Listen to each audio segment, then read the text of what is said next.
implying I'm a Bangladeshi politician.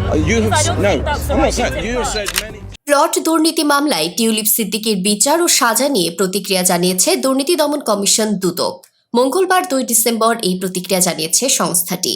Dudok chairman Mohammad Abdul মোমেনের পক্ষ থেকে বিবৃতিতে বলা হয়, দুদক একটি স্বাধীন সংবিধিবদ্ধ সংস্থা হিসেবে টিউলিপ সিদ্দিকের বিরুদ্ধে দাখিল করা সব প্রসিকিউশন, অভিযোগপত্র ও এভিডেন্স উপাদান আমরা গভীরভাবে পর্যালোচনা করেছি। মামলার নথিপত্র অনুযায়ী দেখা যায় প্রতিটি অভিযোগই মূলত সাবেক প্রধানমন্ত্রী শেখ হাসিনা, তার বোন শেখ রেহানা এবং তাদের সন্তান স্বজনদের নামে রাজধানীর মূল্যবান সরকারি প্লট বরাদ্দ সংক্রান্ত দুর্নীতির সঙ্গে সম্পর্কিত।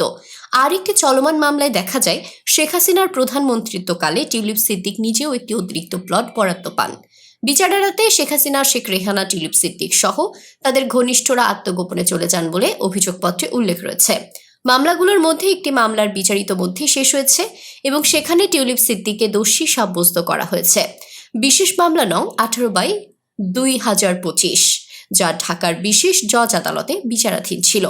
সেখানে রাষ্ট্রপক্ষ অভিযোগ করে যে টিউলিপ সিদ্দিক তার খালার শেখ হাসিনার ওপর প্রভাব বিস্তার করে নিজের মা ও ভাই বোনদের নামে সরকারি প্লট বরাদ্দ আদায় করেন। দুদকের বিবৃতিতে বলা হয়, রাষ্ট্রপক্ষ এই মামলায় মোট 32 জন সাক্ষীর সাক্ষ্য গ্রহণ করে। তাদের মধ্যে কয়েকজন শপথ নিয়ে আদালতে বলেন, শেখ হাসিনার ঘনিষ্ঠ হিসেবে পরিচিত টিউলিপ সিদ্দিক তার প্রভাব ব্যবহার করে পরিবারের নামে এসব প্লট বরাদ্দ নিশ্চিত করেন।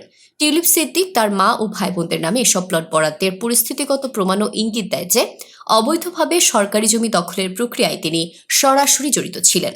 এই কর্মকাণ্ড দণ্ডবিধির 161, 163, 164, 165 ক, 201, 217, 218, 409 ও 420 ধারা সহ দুর্নীতি প্রতিরোধ আইন 1947-এর 5-2 ধারার অধীনে অপরাধমূলক সহায়তার শামিল।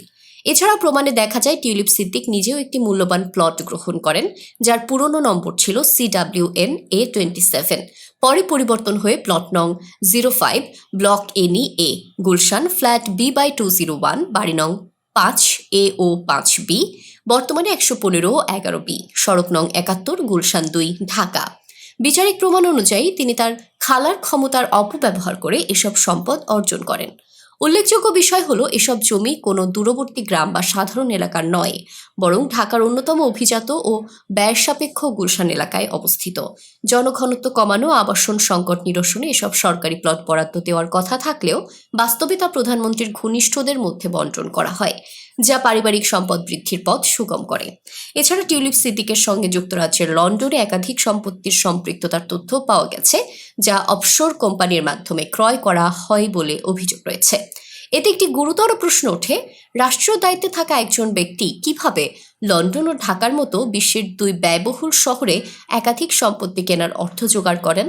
সার্বিকভাবে প্রাপ্ত সব তথ্য ও প্রমাণ বিশ্লেষণ করলে প্রতীয়মান হয়, টিউলিপ সিদ্দিক বাংলাদেশে সংঘটিত দুর্নীতির ঘটনায় সহায়তাকারী ও পৃষ্ঠপোষক হিসেবে জড়িত ছিলেন। সুতরাং তার দুর্নীতির সঙ্গে সংশ্লিষ্টতা নেই এমন দাবি করার কোনো বাস্তব ভিত্তি নেই বলে মনে করছে দুদক।